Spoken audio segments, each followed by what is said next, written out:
लेके आया central government Delhi government के खिलाफ में, हमारा पार्टी के लिए मैं सब पार्टी को अपील करेंगे कि अगर हर पार्टी हम एक साथ में ऑपोजिशन हो सकता है, दिस इज द मौका है, तो एक बहुत बड़ा मैसेज जाएगा जिसके लिए कि हम बीजेपी को राज्यसभा में हरा सकते हैं, तो ऑर्डिनेंस भी जा सकता है।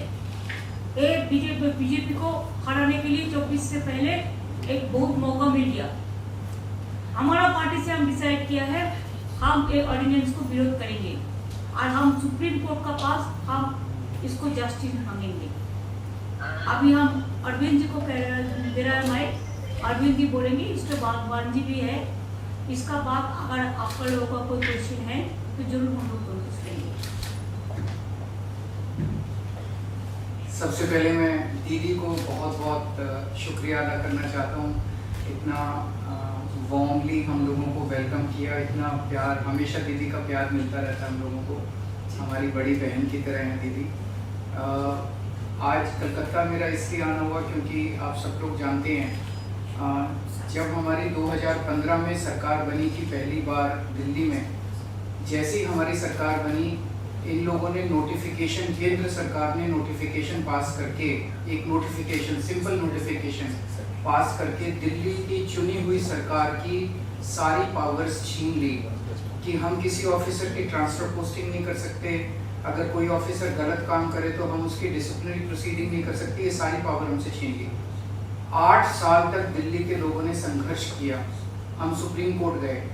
8 साल के संघर्ष के बाद सुप्रीम कोर्ट ने हमारे पक्ष में ऑर्डर किया, दिल्ली की जनता जीत गई। लेकिन जैसे ही ऑर्डर आया सुप्रीम कोर्ट का, 1 हफ्ते के बाद इन्होंने ऑर्डिनेंस लाके जो सुप्रीम कोर्ट का ऑर्डर था उसको उन्होंने पलट दिया, और उस दिन पलटा जिस दिन सुप्रीम कोर्ट वेकेशन पे जा रहा था। इसका मतलब इनके दिल में काला था, इन्हें पता था कि अगर सुप्रीम कोर्ट होता तो अगले दिन उसके ऊपर स्टे लग जाता, तो इनका ऑर्डिनेंस गलत है। इन लोगों ने जिस तरह से डेमोक्रेसी का मजाक बना दिया है, जहाँ भी 3 तरीके से ये चुनी हुई सरकारों को तंग कर रहे हैं। एक, पहली चीज कि जहाँ पे बीजेपी की सरकार नहीं बनती वहाँ ये एमएलए खरीद के सरकार गिरा देते हैं उस पार्टी की और अपनी बीजेपी की सरकार बना लेते हैं। दूसरा, जहाँ बीजेपी की सरकार नहीं बनती वहाँ ये ईडी और सीबीआई को इस्तेमाल करके दूसरी पार्टी के एमएलए को डराते हैं, धमकाते हैं, उनको तोड़ लेते हैं और उनकी सरकार गिरा के बीजेपी की सरकार बना लेते हैं। तीसरा, जहाँ बीजेपी की सरकार नहीं बनती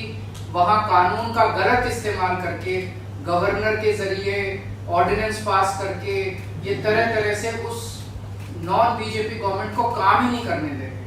हमने वेस्ट बंगाल में भी देखा गवर्नर कैसे तंग कर रहे हैं, हमने वहाँ भी देखा, पंजाब में भी देख रहे हैं, पूरे तमिलनाडु में देख रहे हैं, तेलंगाना में देख रहे हैं किस तरह से गवर्नर तंग कर रहे हैं। और अब दिल्ली के अंदर इन्होंने जो किया वो तो बिल्कुल ही जनतंत्र के खिलाफ है।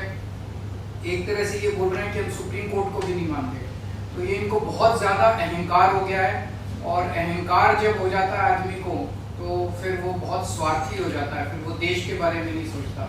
तो मैं समझता हूँ कि आने वाले समय में देश की जनता को ये देख के अब इस अहंकारी सरकार को हटाना चाहिए। तो एक तो मैं दीदी का शुक्रिया अदा करना चाहता हूँ कि राज्यसभा के अंदर इन्होंने कहा कि हम सपोर्ट करेंगे, और मैं समझता हूँ कि अगर राज्यसभा में ये बिल गिर जाता है तो ये एक तरह से सेमीफाइनल हो जाएगा 2024 का। और मैं अब भगवंत मान जी को रिक्वेस्ट करता हूँ। बहुत बहुत धन्यवाद। सबसे पहले ममता दीदी, मैं पहली बार बंगाल में आया हूँ और इतना इन्होंने हमें मान सम्मान दिया, और उसके लिए मैं धन्यवाद करता हूँ। आपका नाम तो मान है। जी, थैंक यू। और सेंट्रल हॉल में बहुत बार मिलते रहे। लोकसभा में जब मैं था तो बहुत से गलत जो बिल आते थे उनका मिलके तृणमूल कांग्रेस के साथ मिलके हम उसका विरोध करते रहे, वेल में भी जाते रहे, और हम बहुत से बिलों को वापस भी करवाते रहे। और जिस कमेटी का मैं मेंबर था उसके चेयरमैन जो थे सुदीप जी वो उनके चेयरमैन थे। तो एफसीआई और पब्लिक डिस्ट्रीब्यूशन, सो बंगाल और पंजाब का बहुत जो रिश्ता है वो बहुत मजबूत है। आज़ादी का संघर्ष जब चलता था तो बंगाल बंगाल और पंजाब आपस में शहीद आजम भगत सिंह भी लाहौर से सीधा कोलकाता आते थे और यहाँ से उनके जो जितने भी आज़ादी के परवाने थे उनके साथ मीटिंगें चलती थी। अभी भी पंजाब से बहुत बड़ा नाता है, क्योंकि बहुत भारी संख्या में पंजाबी जो है वो बंगाल में रहते हैं। ट्रांसपोर्ट का बिजनेस है, दूसरे बिजनेस हैं। तो जैसा कि अरविंद जी ने बताया, ये लोकतंत्र को अपने पक्ष में करने के लिए कोई भी तरीका अपनाने लगे हैं सेंटर सरकार वाले। यहाँ तक कि मेरे 117 में से 92 MLA बहुत बड़ा मैंडेट है, फिर भी मुझे अपने बजट सेशन को जो है चलाने के लिए सुप्रीम कोर्ट जाना पड़ा। सुप्रीम कोर्ट से ऑर्डर है कि राज्यपाल रोक नहीं सकता, बजट सेशन चलना चाहिए। इस लेवल तक हमें तंग करते हैं।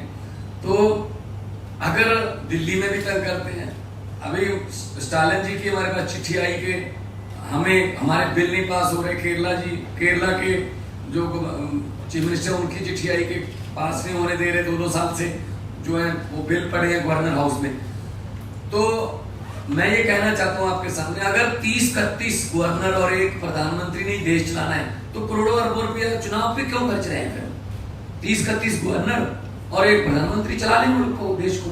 फिर लोकतंत्र का अभी बाहर जाके, विदेशों में जाके लोकतंत्र का बहुत ढिढोरा पीटते हैं कि देश सबसे बड़ा biggest democracy in the world, लेकिन जब यहाँ आते हैं तो जाके देखते हैं कि किसी को काम नहीं करने देते।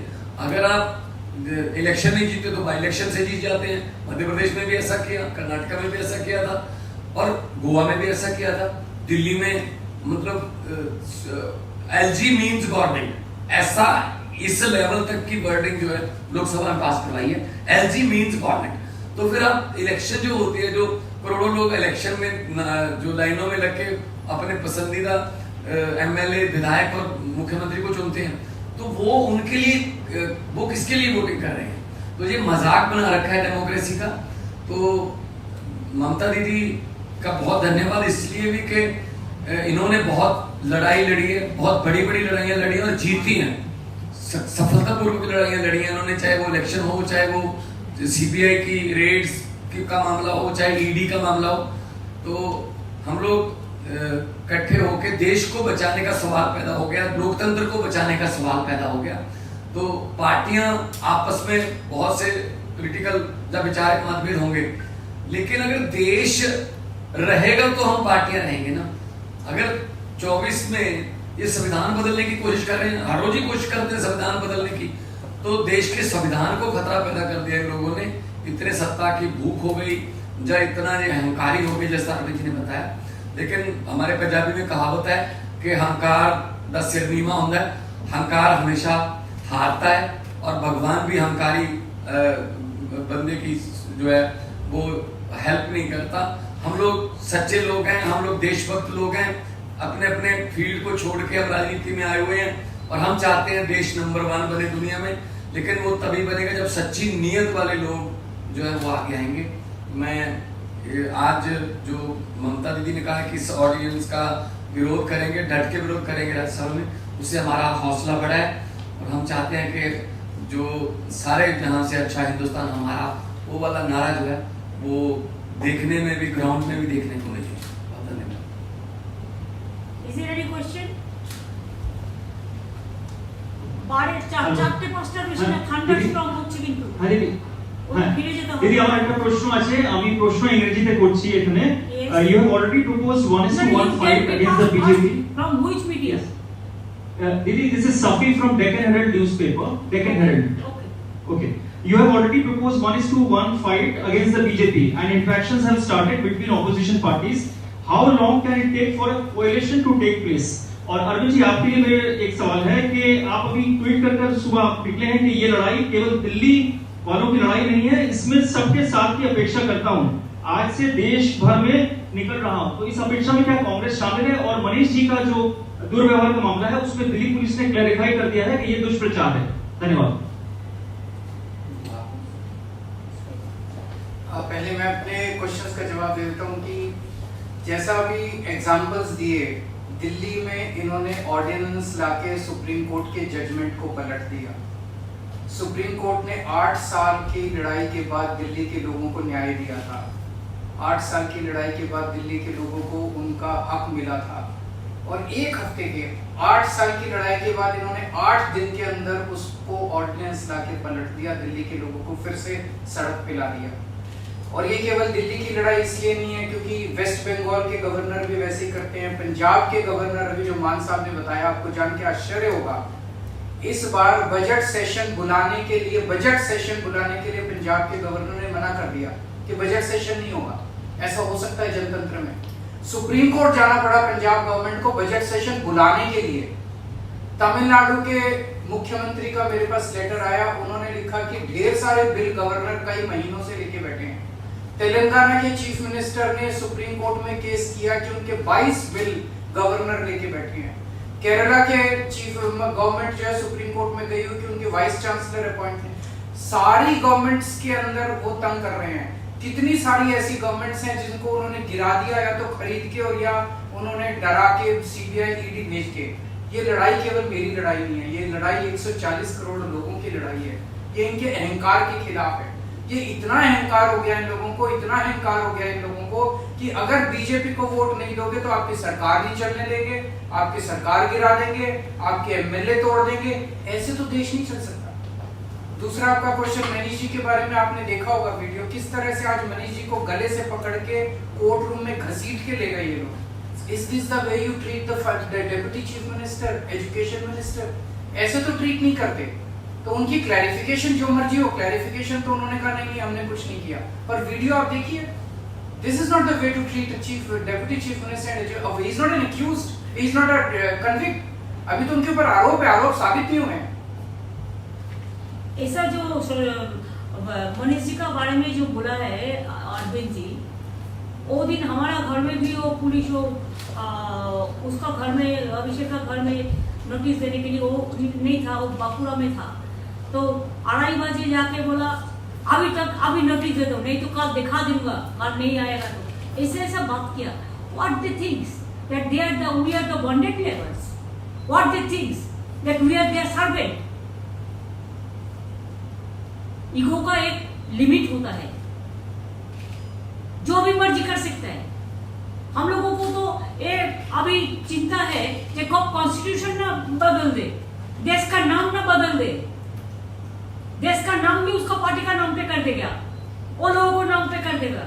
ऐसा नहीं चल सकता है। आज भी अगर हम ये बात नहीं समझे तो दुनिया का जनता हमको क्षमा नहीं करेंगे। आज मणिपुर में हर रोज ब्लड निकल रहा है, लेकिन कोई भी नेता को टाइम नहीं मिला उसका पार्टी का कि उधर में जाके मिले पब्लिक का साथ। आज भी लोग नहीं निकाल सकता है, लेकिन इसको बड़ा बात चलते हैं। और बीजेपी का पार्टी डायरेक्ट रास्ता में खड़ा होकर बोलता है कल इसको अरेस्ट करेगा, परसों इसका घर में ले जाएगा, तरसों इसका घर में नहीं जाएगा। कैसे बीजेपी पार्टी का छोटा लड़का को जो चुनाव फूटी हमरा बांग्लाय बोली, ऐसा माफिक उसको सब इंफॉर्मेशन मिल जाता है। तो क्या है गवर्नमेंट? क्या government of the agency, by the agency and for the agency? Government of the bulldozer, by the bulldozer and for the bulldozer? They want to demolish the constitution, they want to bulldoze the constitution, even they don't respect the Supreme Court verdict. I am really shocked, because I am also a lawyer. So always we respect the court verdict. Sometimes it may be in favor of me, sometimes it may be against of me. We can discuss about the verdict, not the judge. You know what is going on here? Never we said. When Supreme Court gave a verdict, strong verdict, after so many years, they will go for election, they will go for people, they will work 5 years for the people, and ultimately central government will rule all the state through governor, through some ordinances, through some letters. आज भी मेरे को एक letter मिला कि foreigners को ढूंढो। कहां से फॉरेनर आएगा इधर में? जो वीजा है, जिसको है पासपोर्ट है, उसका पास तो गवर्नमेंट ऑफ इंडिया का इंफॉर्मेशन रहता है। ये एनआरसी करने का मतलब है कि चुनाव को पहले ये सब चलाकी में से कम करो, लेकिन इससे रोका नहीं जाएगा। हम हर पार्टी को विनती करने चाहूंगी कि अगर आपका एक साथ में काम करने का मन है, दिल है, दिमाग है, तो मेरे को हम्बल रिगार्ड्स होगा, मेरे को अपील होगा कि एक वोट भी बीजेपी को नहीं देके हर political party, even there are some BJP party members also, they are also not happy. I will request them also give vote to non-BJP party this against the ordinance. अगर ऐसा ही ordinance करेगा तो कोई राज्यों को कल तोड़ देगा, परसों तोड़ देगा। मेजोरिटी रहने से भी ऐसा नहीं कर सकते हैं। There are some systems. ये तो खतरनाक बन गया देश के लिए, धमाका मचा दिया। 2000 का नोट तो क्या था, 2016 में तो एकदम ही किया। तब तो हम लोगों ने कहा था कि जनता को 2000 नहीं चाहिए, 1000 का रुपया में काम हो जाएगा, 500 में, 100 में, 200 में। तब तो बात नहीं सुनो।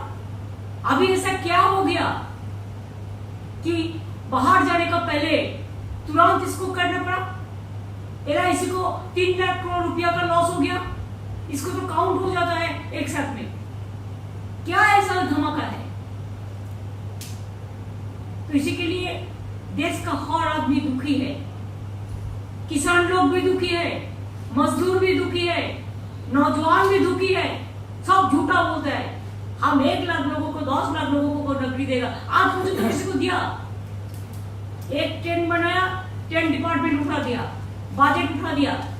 उसमें भी अब देखा कि इंजन कहाँ है और कैसे बनाया है और कैसे तोड़ गया है और क्या सिचुएशन है पब्लिक का। एक लोकल स्टेशन में एक टिकट का भाव ऐसे ही 10 रुपया से 30 रुपीज बना दिया। जैसे हमको पास काटवा पैसेंजर एसोसिएशन से लेकर आया। तो देश में जो चलता है दिखाने के लिए कुछ करते हैं, लेकिन ये गवर्नमेंट हो गया डबल इंजन वाला। जो गवर्नमेंट बोलता है एक डबल इंजन और टेरेबल इंजन बन गया। तो अगर एट्रोसस टेरेबल कुछ चलेगा तो इसको हम लोग का हिम्मत है इसको लड़ने के लिए। जो भी करना है आप कर लो। हम लोग डिसीजन लिया है, हम बीजेपी का खिलाफ में हम लड़ेंगे, हम एक कट्टर रहेंगे। हमारा कुछ नहीं चाहिए, किसी से कुछ नहीं चाहिए, खाली जनता को सेव करना चाहिए, सेफ सिक्योरिटी रक्षा करना चाहिए, देश को रक्षा करना चाहिए। I am totally 100% with Arvind ji Mann. I am totally 100% with Telangana बोलो, पंजाब बोलो, तमिलनाडु बोलो, आप केरला बोलो, आप आंध्र प्रदेश बोलो, आप चेन्नई बोलो, आप उड़ीसा बोलो, आप बिहार बोलो, आप झारखंड बोलो, हर जगह में हम लोग एक साथ में आए और एक साथ में हमको और भी चुकाना है। आप लोगों को मदद भी मैं चाहती हूँ। मीडिया को तो बोल देता है ये बात कहना, ये बात नहीं कहना। मीडिया को भी थोड़ा इम्पार्शियलिटी देना चाहिए। मीडिया को मालिक लोग डरते हैं, ये लोग डराता है। अब तो 6 महीने का बात है भाई, और अगर कोई अचानक कुछ हो जाए, मिराकल कुछ हो जाए, तो उसको पहले भी जा सकता है। Who can say tomorrow, today I am alive, tomorrow I may not be। तो इसी के लिए ये देश में ये लोग नहीं चलेगा। इलेक्शन भी होना है तो 6 महीना बाकी है, इतना ज्यादा नहीं है। अभी उसी के लिए एजेंसी को डांट के भेजता है, एक करो वो करो वो करो। अरे सुप्रीम कोर्ट जब वर्डिक्ट दिया, accept the verdict of the Supreme Court. क्या है, दिल्ली का चपरासी को आप क्यों ट्रांसफर करेंगे? दिल्ली को एम्प्लॉयज को दिल्ली गवर्नमेंट का अंडर में है, आपका अंडर में नहीं है।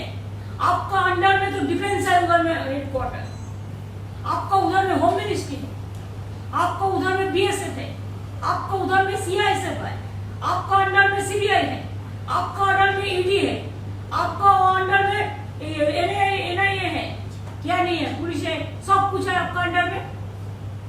तो ये लोग चुनाव में जाएगा, लड़ेगा और इसको सब पावर आप तोड़ लेंगे, ये बात नहीं चल सकता है। लोकतंत्र रहेगा तो हमारा देश बचेगा, लोकतंत्र नहीं रहेगा तो हमारा देश नहीं बचेगा।